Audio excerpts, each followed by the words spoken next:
ఎరుకల అభివృద్ధి కోసం ప్రత్యేక కార్పొరేషన్ ఏర్పాటు అంశాన్ని సీఎం రేవంత్ రెడ్డి దృష్టికి తీసుకెళ్తారని ఎమ్మెల్సీ బలమూరి వెంకట హామీ ఇచ్చారు.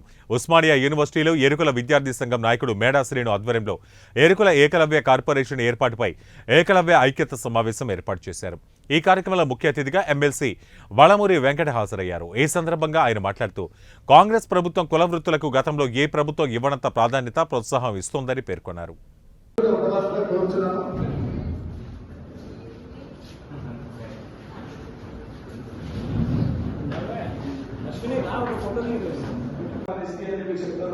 మాట్లాడడానికి వస్తాయని చెప్పారు. కానీ ఒక వ్యక్తి సంక్షిప్త స్థానంలో సంక్షిప్తమైన వ్యక్తి కూర్చున్నప్పుడు చెప్పుకొని కూడా ఒక ఆదర్శం ఉంటుంది. పలానా వ్యక్తి అసెంబ్లీలో ఉండాలని ఆయన నేను ఈరోజు ఈ స్థాయిలో ఎమ్మెల్సీ స్థాయి వరకు వచ్చిన అంటే ఎన్ఎస్వై రాష్ట్ర అధ్యక్షుడుగా మొట్టమొదటిసారి పోటీ చేసినప్పుడు ఎవరు నాకు సపోర్ట్ చేయని కాలంలో మోహన్ అన్న నా వెంట నిలిచి ఒక సోదరుగా ఉంది.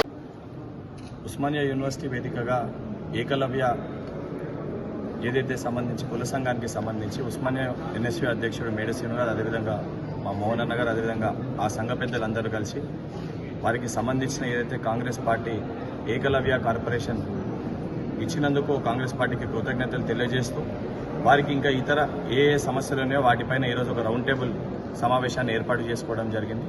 దానికి ఆ సలహా సూచనలు ప్రభుత్వ దృష్టికి తీసుకెళ్ళడానికి ప్రభుత్వంలోనూ ఒక ఎమ్మెల్సీగా నన్ను వారి యొక్క మీటింగ్ ఆహ్వానించడం జరిగింది. దానికి వారికి కృతజ్ఞతలు తెలియజేస్తూ వారు ఇచ్చిన ప్రతి ఒక్క సూచన, వారి సమస్యలు తెలియజేసిన ప్రతి సమస్యను కూడా గౌరవ ముఖ్యమంత్రి గారి దృష్టికి, ప్రభుత్వ దృష్టికి తీసుకొని వెళ్ళి ప్రతి సమస్య పరిష్కారానికై తప్పనిసరిగా కాంగ్రెస్ పార్టీ కట్టుబడి ఉంటుంది. కాంగ్రెస్ పార్టీకి ఏకలవ్య కుల సంఘం పైన చిత్తశుద్ధి ఉంది కాబట్టి భారతదేశంలో ఎక్కడ లేని విధంగా తెలంగాణ రాష్ట్రంలో ఏకలవ్య కార్పొరేషన్ని కూడా ఇవ్వడం జరిగింది. ఏకలవ్య కార్పొరేషన్ని కూడా అఫీషియల్గా డిక్లేర్ చేయడం జరిగింది. 100% వారికి ఉన్న ఇతర సమస్యల్ని కూడా ఈ 5 సంవత్సరాల వ్యవధిలో ప్రతి సమస్యను కూడా పరిష్కరిస్తాము. ప్రభుత్వ దృష్టికి తీసుకెళ్లే బాధ్యత నేను తీసుకుంటాను.